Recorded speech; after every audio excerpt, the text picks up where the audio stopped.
Yeah, maybe you are sitting on that side if you need to get something. No, now I think this is fine. This is fine? Yeah.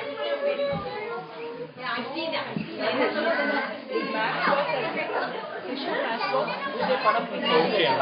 Yeah. Yeah.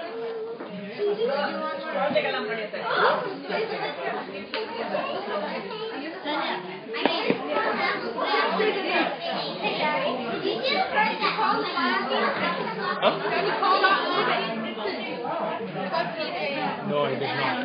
But it's okay. I did. Morning I did. So it's all taken care.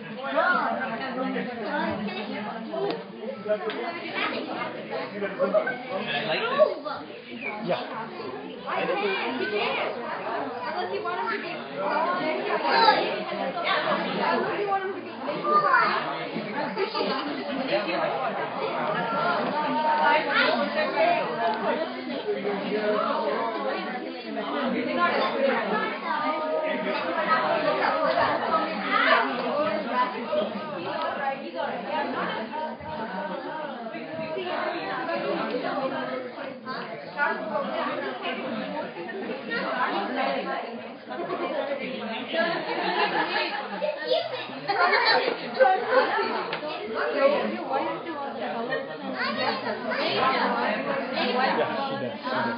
It's all stuck here. So all of you are going to stay here the whole time? You're going to quietly stay here? Yeah. Not move? Not allowed to move at all.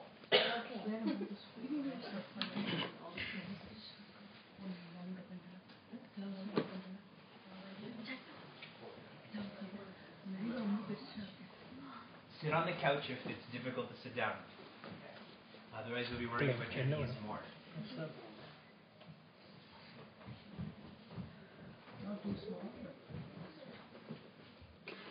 Come. No Lord of the Rings. No Lord of the Rings, yeah.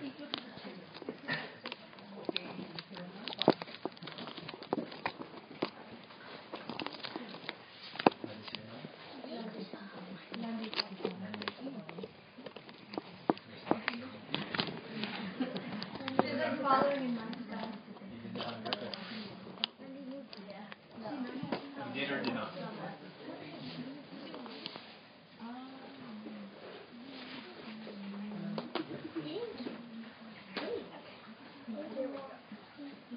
Hari Om, everyone. Thank you. Happy Navratri, and it's such a great blessing for both myself, Shubha, Uncle, Auntie, Deepu, Tanvi, to celebrate Diwali with very special celebrate Navratri with very special guests. Acharya VivekJi is celebrating, sharing this wonderful evening of Navratri with us, and we are very, very, very, very honored to have him here. Just to give a little bit of background about him, he actually grew up in North America, in Canada.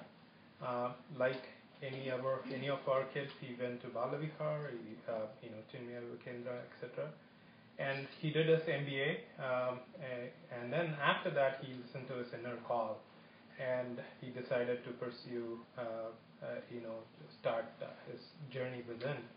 And he actually went to Sandipani Sadhanalaya, spent 3 years doing the Acharya course in Sandipani Sadhanalaya, and he was got direct Diksha from Pujya Guruji, Swami Tejam, and many other wonderful Acharyas of Chinmaya Mission. And since then, every day he wakes up, he thinks about Sanatana Dharma and how to share our wonderful scripture value, and that's it.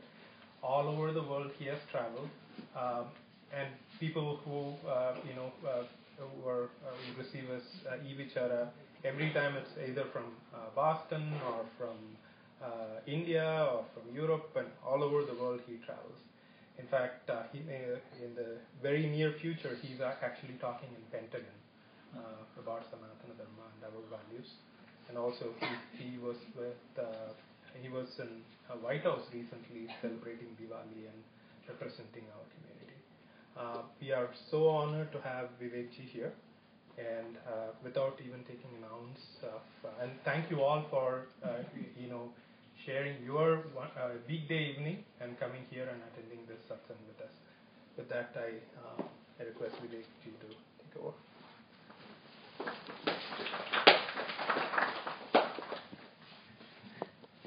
So as part of this evening's satsang, the last 15 minutes will be left for questions, if you have any, and answers if I have any. So there's some pieces of paper and pens that are here. So if you can kind of just put a stack over there, that way we're not moving around in the middle. Just keep a stack of pencils and papers there, in the middle over there.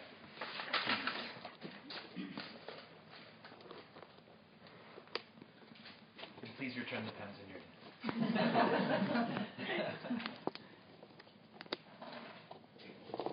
May I begin? Yeah, please.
Vakratunda Mahakaya Suryakoti Samaprabha Nirvignam Kuru Me Deva Sarvakaryeshu Sarvada.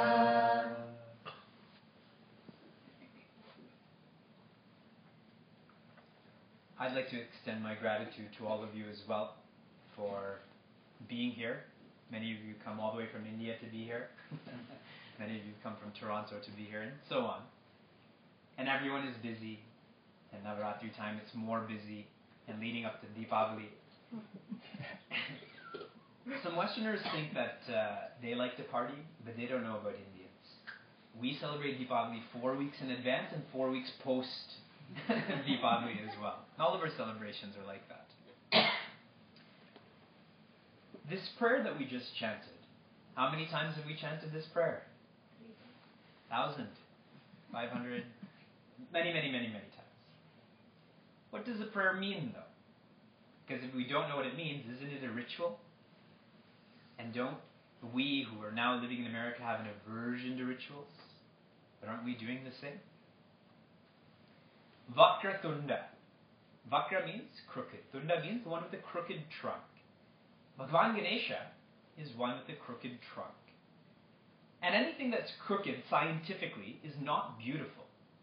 If my eyes are like this, or if my teeth, that's why we are such a braces and retainer society, because we want matters to be straightened, and people need to make money, so how else but to go through this avenue?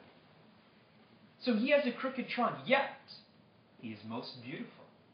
Everyone enjoys looking at Bhagavan Ganesha.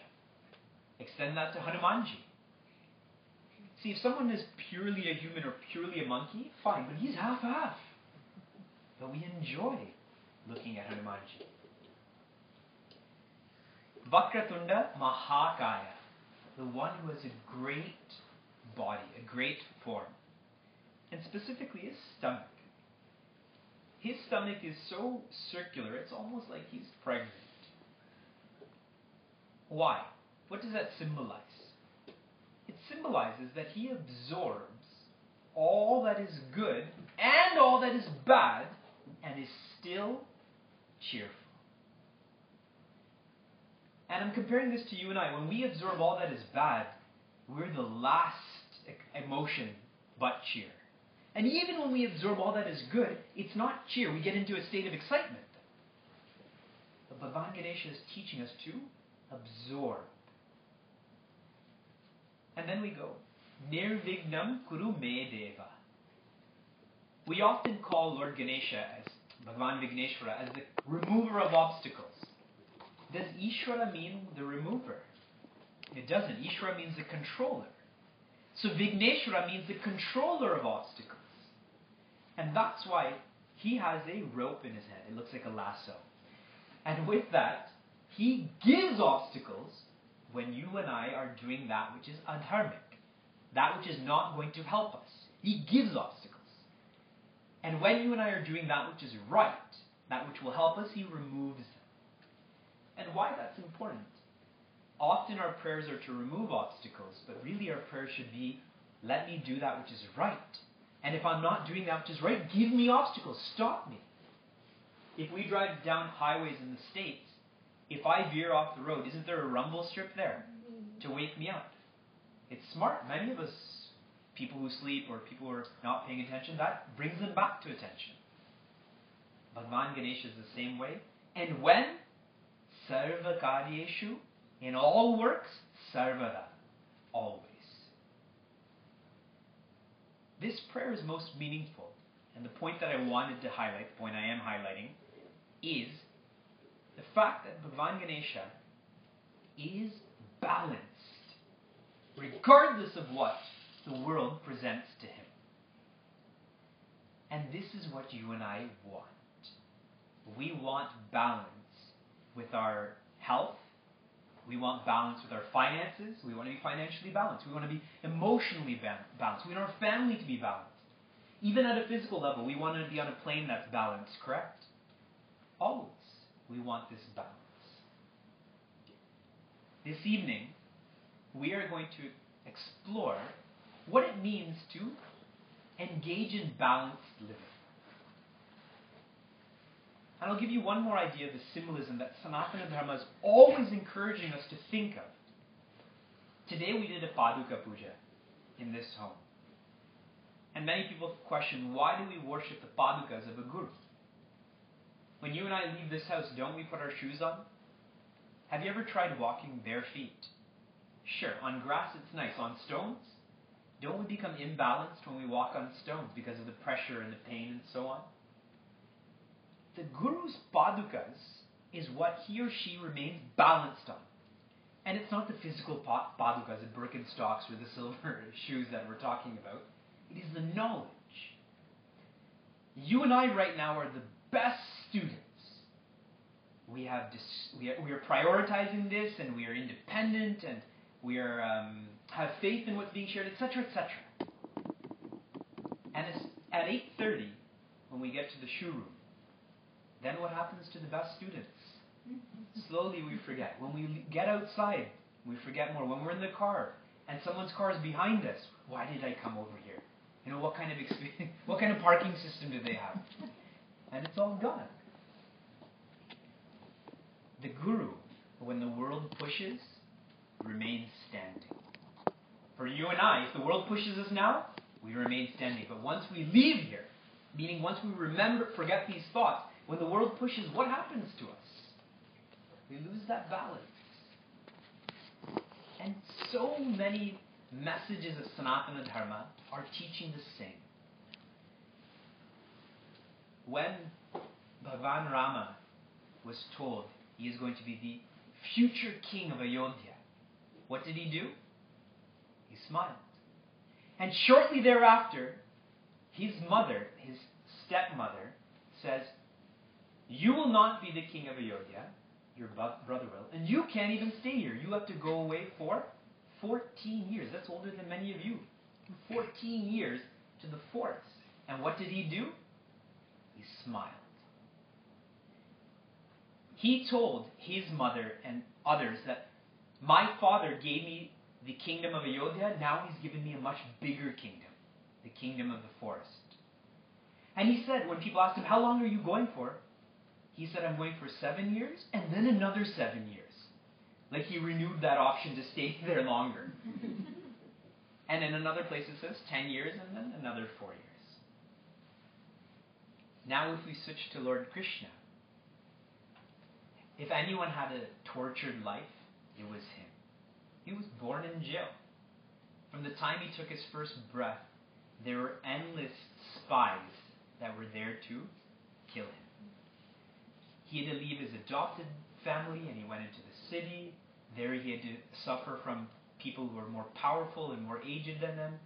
He had to meet with his biological parents. He had to leave them, etc., etc., etc.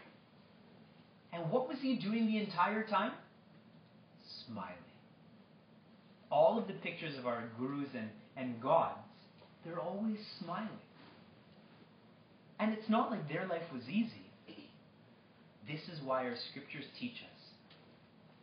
First message, the foremost message for us to consider in regards to balanced living, nothing is worth our tears. No article, whether I get in total my car tomorrow, no circumstance, whether I fall ill before a cruise, no being, if it's my own parent, spouse, child, deserves my tears. And I know this is a message that is difficult to absorb. And this is why I highlighted Bhagwan Ganesha. See, if my mother or father pass away, I will be upset by that, but most of you will not be upset by that. And the reason for that is that I believe that they're my parents. If my is removed, then I would be in the same position as you. But I put the word my in there, and all of a sudden I lose my balance. Were they born and was there a contract written that they're my parents? See, I projected that. And when I project this, we call it attachment, we call this dependency, etc., this is what happens. And I reiterate, this is challenging because these are unique thoughts. We are encouraged, we are educated that love is attachment. That if you're not there and I cry, that means I love you more. That's what we think. Just yesterday, someone had asked me, in his corporate position, when he doesn't finish an assignment or doesn't get a promotion, he's even-minded about it. But he questions what his supervisor is thinking. Hey, this person's not even affected. Did he even want that promotion? Did he even want to finish that? See, isn't this the game that we play? That the more I cry, the louder I speak. That means the more right I am. This is what we believe. When I lose balance, that means I'm more vested in that entity. I'll give you a Bollywood example. Oh yes, Bollywood. Now we're ready. Bring out our notepad. In the movie Tal. Everyone seen Tal? Yeah. Back in the day. They're about to fall. See, Tal? Yes. When Akshay Khanna, that's his name, right? The main actor. Yeah. And he's arguing with his sister-in-law and brother-in-law, whoever they are, and they take a glass and break it. So what does he do? He calmly takes 6 glasses and breaks them. And says, if breaking glasses makes one right, then I'm right. See, now does that sound logical? But it's in Bollywood. It must be right, so we should do the same. These articles, beings, and circumstances, where our tears are not justified through any of these. And this is not my message. Lord Krishna tells Prince Arjuna again and again and again in chapter 2, right at the beginning, Na tvam shochitum arhasi. He doesn't say you shouldn't grieve. He actually makes the message more potent. He says, you do not deserve to grieve. And think about what Prince Arjuna is facing. We should think about our lives, no doubt, but think about what Prince Arjuna is facing. And we think he's some mythological character. Incorrect. This is an itihasa. This is a historical personality. There are millions of people that will no longer be there. And still, he faced those circumstances because that was the right thing to do. If we fast forward even to the Western context, have you seen the movie Lincoln? Have you been to Springfield, where Abraham Lincoln was born? I encourage all of you to visit his museum in Springfield, Illinois, as well as to watch the movie. He was born in Kentucky, in Illinois, but he lived in the middle of nowhere, essentially.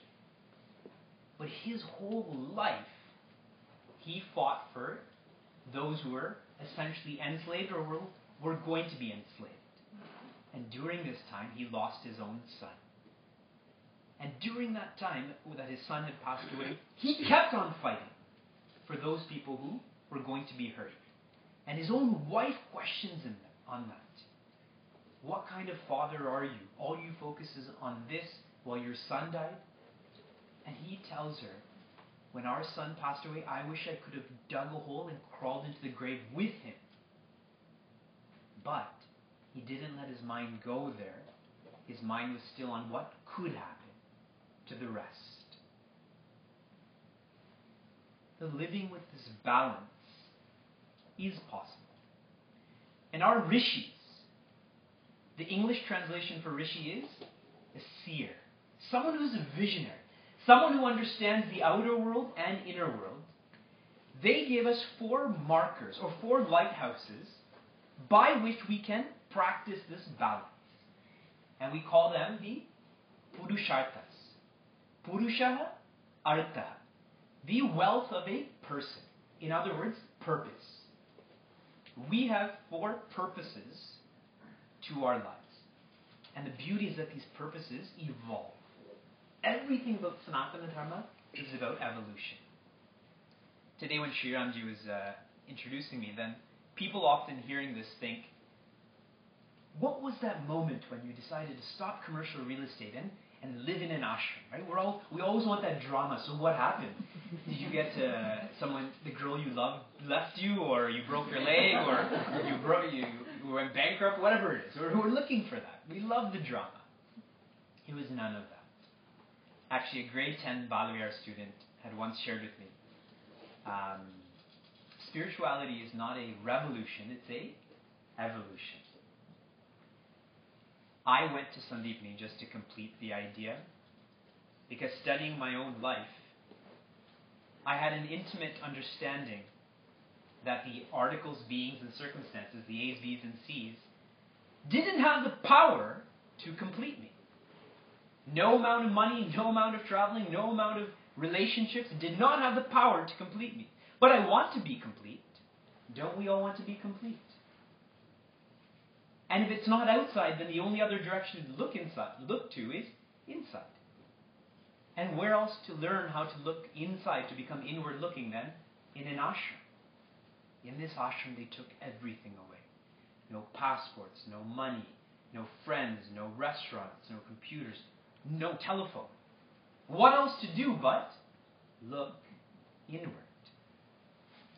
Now let's compare this to what you and I during Navaratri. During Navaratri, we were supposed to fast, correct? So what did we do before Navaratri began? Had a feast, correct? And what are we going to do when Navaratri is finished? Have a bigger feast. And during Navaratri, what are we doing? Thinking about what we ate and what we're going to, what we are going to eat. See, the word upasana, upa means near, asana means sit. Sit near the ideal. Now we are worshipping Lakshmi Mata's powers. And when we think of Lakshmi Mata, please tell me, what do we think of? Money. Money, right? And it doesn't matter how tamasic or sattvic we think, that idea of Lakshmi and the wealth is connected. And this is why outside of our homes, soon, we're going to put these foil stickers that say Shubh and Labh. Now, imagine no one would ever come to your house, so the sticker was only for you. Wouldn't I only put Labh and Labh? Well, I should just put in the Labh there. I'd cut 2 stickers and put both of those there. See, Lakshmi Mata does give wealth, but not outer wealth. She gives inner wealth, such as discipline, patience, etc., etc.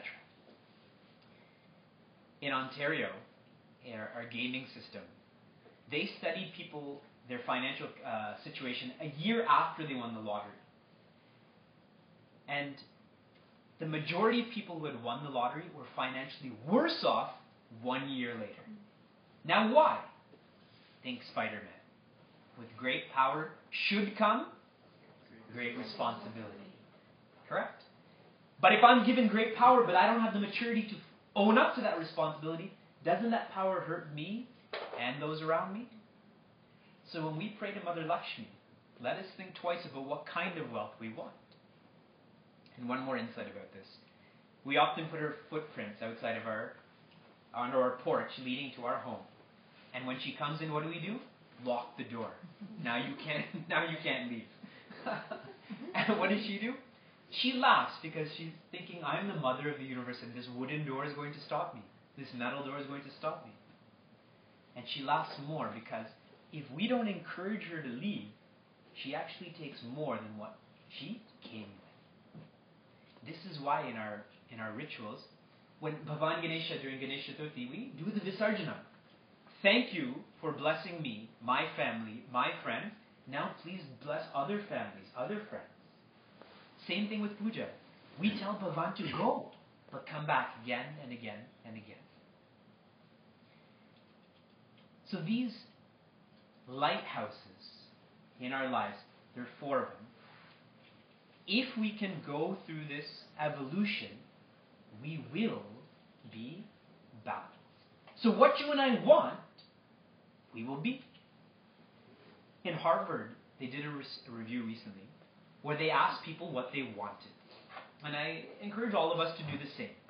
When you leave here tonight, write down 5 things that you want. And I'm talking about big picture things. Then they asked people what they're doing. And there was no connection. They want this, but they're doing that. I want to go towards Canada, but I keep driving south. Am I going to reach Canada? I'm going to go through the South Pole, get to the North Pole, and come back. Right? That doesn't make sense. What is the first point of evolution? That is dharma. And dharma is a fun word to think about because there's so many definitions of dharma. If I asked what dharma is right now, we'd have 40 different concepts of dharma. And a simple understanding, dharma is a map. Okay? When I'm growing up, I need to know, so what am I doing here? Why am I born? What am I supposed to do with this birth? That's where dharma comes into the picture. Here's the map. Now you know where to go. No different than if when we want to go somewhere, now we turn on our GPS. And it used to be Garmin's and Magellan. Now it's our phones. Remember back in the day when we had actual physical maps? And we survived. Just a point about technology. We got to places. So this map is given. That's why dharma is a time for education. And not just secular education, but also sacred education. Secular education is power. Sacred education is responsibility.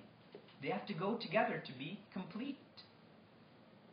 So in dharma, we learn where we need to go. This is for brahmacharis. Now this is another fun word for us to think about. Who is a brahmachari? You're all thinking, I'm not a brahmachari. My wife is in Niagara Falls right now. I'm not the brahmachari you think that I am. Because what brahmachari means, brahmani charati iti brahmachari. The one who's walking towards Brahman, into Brahman, meaning happiness, that is brahmachari. Is there anyone here that doesn't want to walk towards happiness? So who's a brahmachari? All of us. Brahma chadati iti brahmachari. Now I'm talking about four-faced creator Brahma. He is the one who holds the Vedas. So anyone who lives by the scriptures, is inspired by these messages, that person is a brahmachari. So who is a brahmachari? Again, all of us. Such mindsets is a mindset of a student. A brahmachari is a student. A student is given a map. This is our first point. And I'm going to make this totally clear. 2 brahmacharis were walking to their ashram. And as they're walking by this river, in Indian stories, there's always a river. It's always raining. there's snakes, etc., etc. So in this one, there's a river. And they're quietly walking to their ashram, and they see this young girl with a matka on her head, those clay pots, and she's walking and dancing to this river, just immersed in her life. And she gets to the water, and she bends over, and she's filling up this water, and they're just walking to the ashram. But she's a young girl with very little experience. So as she's filling that pot with water, what's happening to the pot? Becoming heavier and heavier and heavier. But she's scared to let go because she'll get in trouble. So she keeps holding on, and eventually that pulls her into the water. Now this young Indian girl happens to not know how to swim. Right? And she's in this water, and she's screaming for assistance because she's going to drown if she doesn't get pulled out.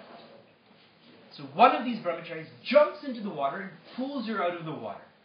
And she's holding on to him, obviously scared, and he says, relax. He says this all in Sanskrit. Relax, you'll find. You have to keep going.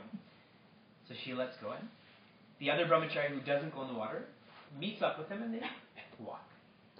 Once they get to the ashram, the brahmachari who didn't go in the water tells the brahmachari who did go in the water, you know, you're a brahmachari. You shouldn't have touched that young girl. He says, I carried that girl from the water to the shore. You carried her from the water to the ashram. Because what was he thinking about the whole time? That young girl.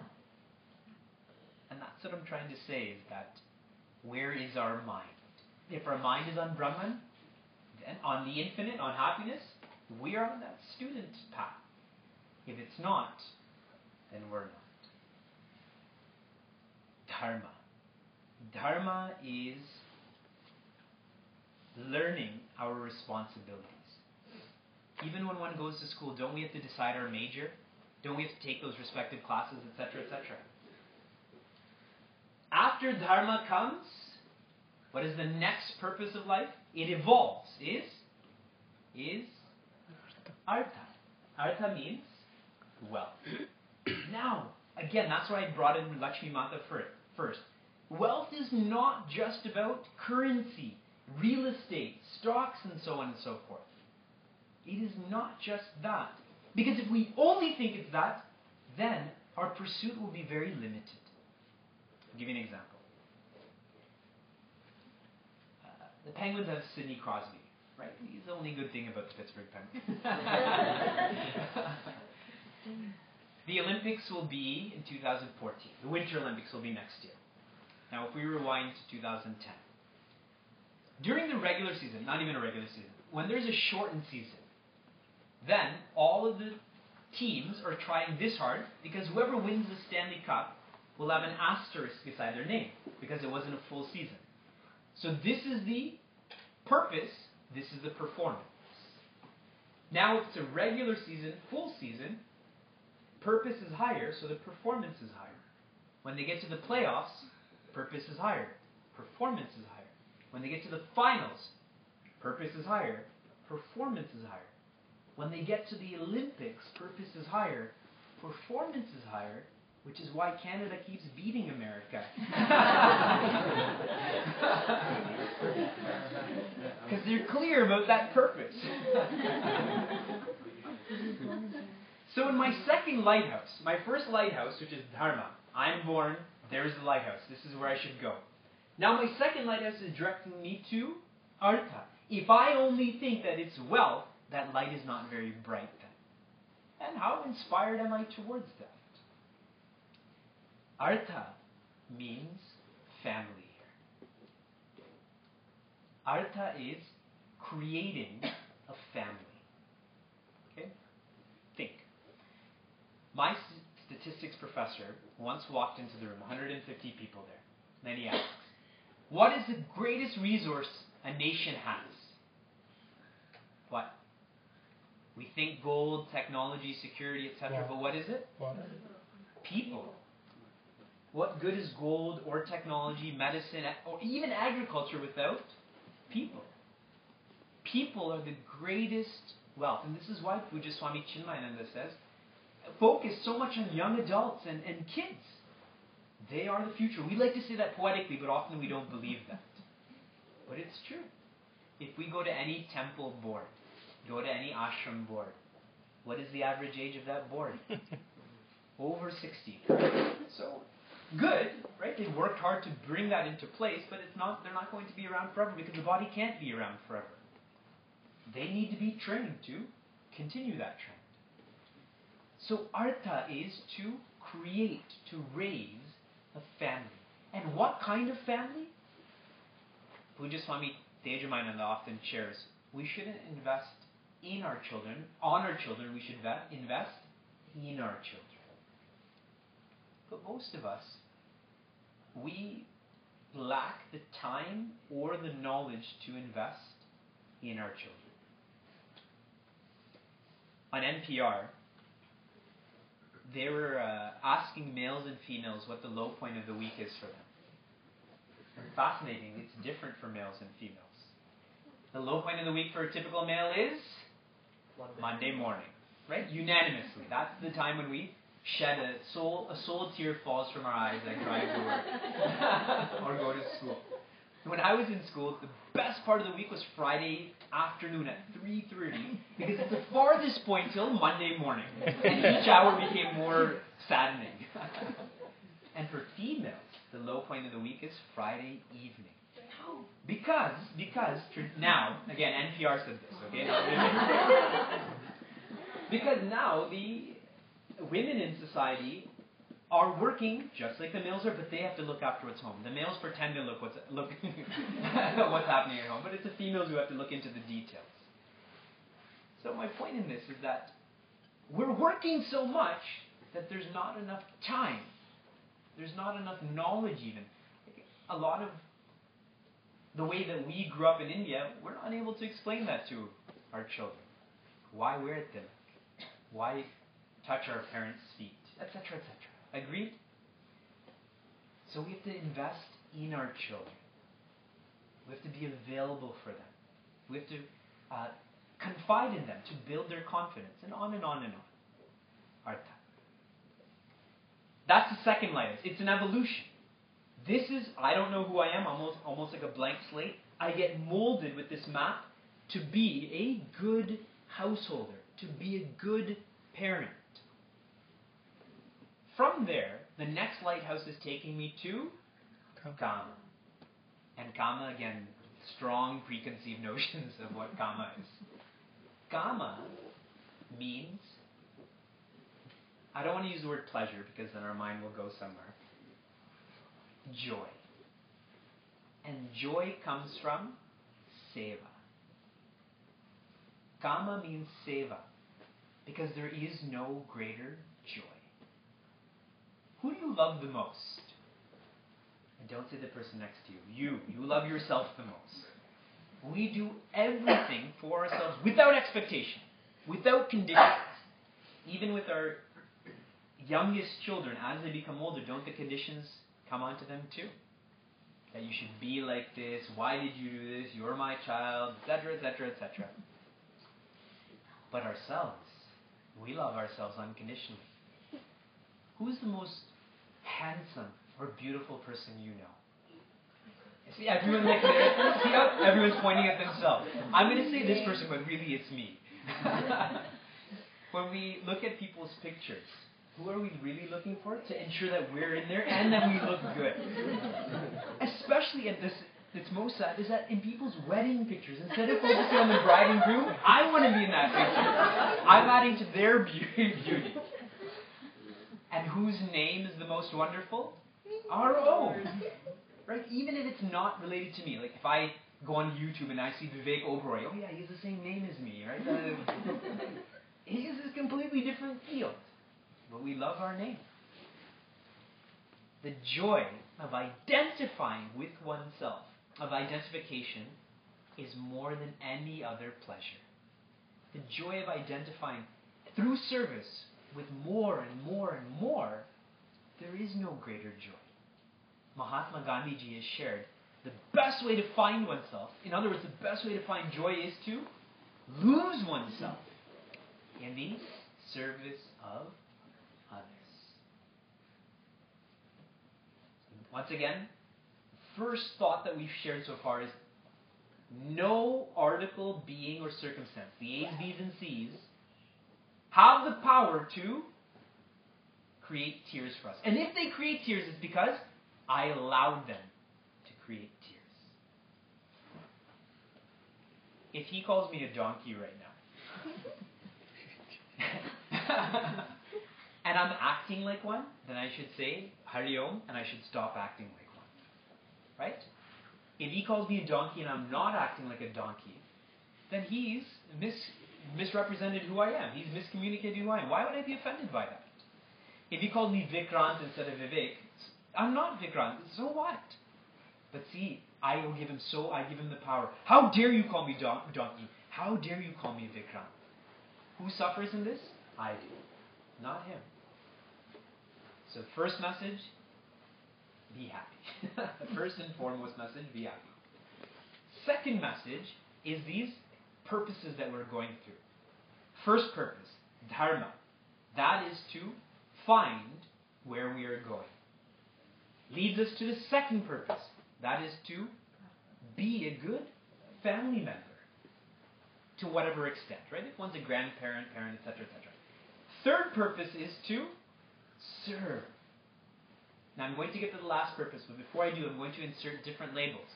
I said dharma, artha, and replace them with brahmachari, grihastha, and vanaprastha. As a brahmachari, don't I find out what my responsibilities are? As a grihastha, I am supposed to be a good householder. A vanaprastha. Anyone who's 60 years old and above, not just 60 years old, okay, I fall out of that. Or the day that one sees the face of their first grandchild, that is the day that one has to move to the forest. Prastha means to establish. Vana, in the forest. Now of the vanaprasthas, their hearts are beating a little bit faster right now. Now, we have to look at this from a symbolic level. Number one, you and I are not strong enough to live in the forest. We find it was so cold today. It was 20 degrees Celsius today. Oh, it's so cold. Number two is we're not smart enough to live in the forest either. Agree? We wouldn't survive one day with our iPhone. Oh, the battery's dead now. What this means is non-indulgence and non-interference. That's what it means to be someone who's living in the forest. Now, if I'm not indulging and not interfering, what am I supposed to do with myself? Serve. See the connection. I'm going to change the labels again. Okay, the first three labels I said were dharma, artha, kama. Then I replaced them by saying brahmachari, grihastha, vanaprastha. As a brahmachari, I love whom? Only myself. I went to Carnegie Mellon yesterday. I didn't go to any residence or dormitory, but if I did, I'm sure those rooms would not be clean. Even think when your son or daughter, or grandson, granddaughter, if you go to their room compared to your room, it's quite different, isn't it? There's a little bit of fear to go in there, right? What's hiding in there? You don't want your pets to go in there. They may never come out. One's focus is only oneself. But as a grihastha, someone who has to establish a home. I don't just have to love myself, but I also have to love my spouse. And when one gets married, are they marrying a person or a family? Right? I marry a whole family. I marry my spouse and her parents and her sister and brother, nieces, nephews, etc. I can't just remember Sheila's birthday, meaning my wife's birthday. I have to remember her parents' birthday and her niece's birthday and so on and so forth. But see, the beauty of this is that me, who was always focused on my name and my form, now, and that ego's like this, now the ego is being softened because I've absorbed, we highlighted that at the beginning, I've absorbed more people into my radar. My wife and I live with my mother and father, and the revelation that both of us have had is the more people one lives with, the more one's ego gets beat around. When I'm by myself, I'm always right. Who's to tell me otherwise, correct?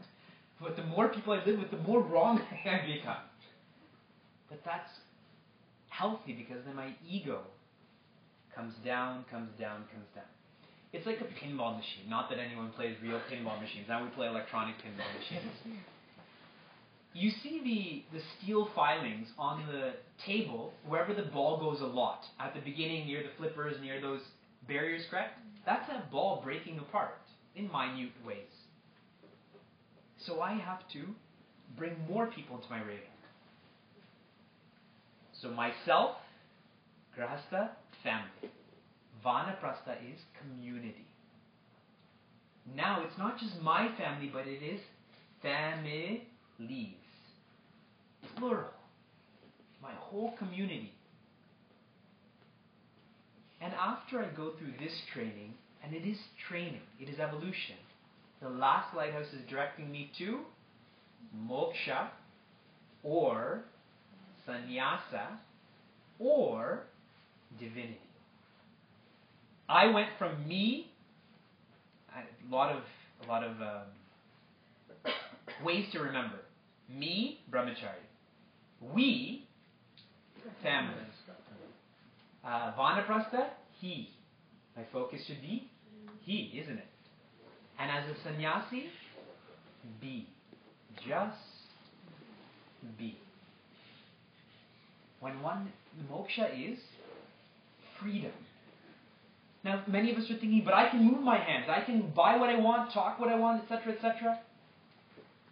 How many of us take 0 to 15 minutes to fall asleep at night, by a show of hands? 0 to 15 minutes. 15 to 30? 30 to 45? 45 to 60? Miscellaneous? When we're lying down, don't we just want to sleep? And how come we can't sleep? Isn't that some sort of lack of freedom? Now, even more difficult. Ready? In the morning, when the alarm clock is going off. How many of us take 0 to 15 minutes to wake up? 15 to 30. 30 to 45. 45 to 60. How many of you are sleeping right now? Isn't that the lack of freedom that my alarm clock is going off? I turned that alarm clock on. It's not like someone came into my room and did it. So that's a nice prank. You should walk into different people's rooms and turn their alarm clock on. I did it, but I still can't get up. That's why moksha is external, internal, all levels of freedom. And don't we want to be free? Don't we want to be financially independent? Emotionally independent? Don't we want our nation to be independent? Look at what Texas